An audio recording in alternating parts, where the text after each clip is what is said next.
Hi everyone, my name is John Hanlon and I have juggled for the St. Mary's Madrigal dinners for many years now. And I'm going to show you just real briefly a quick tutorial on how to juggle. So you actually don't start off with three objects. You can grab, you just start off with one, but you can grab baseballs or beanbags or anything you have around the house. Start off with just one.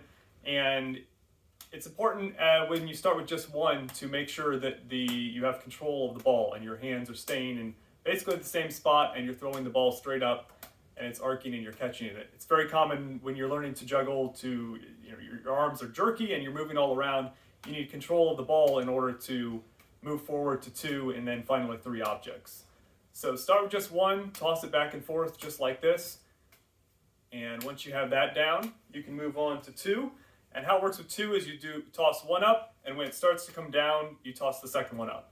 So this is going to be a lot trickier than one. Toss the one, when it starts to come down, you toss the second. And again, you want to keep your hands and arms tight at your sides, right about this area, and one, and then the second. So this is going to take a little bit. If you've never tried juggling before, this is going to take a little bit to get down, the timing and everything. And that we want to throw the second ball as the first one starts to come down, just like this. And then finally, once you have that down really well, and you feel like you're really comfortable with that and you're keeping control of both of the juggling balls, you can move on to three.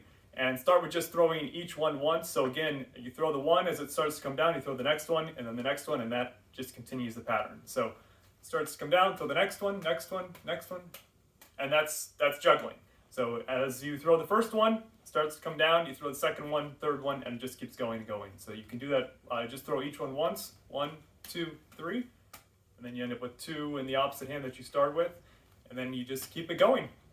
And again, this is going to take some time to learn, but it's a lot of fun once you figure it out. So there's a basic tutorial on how to juggle.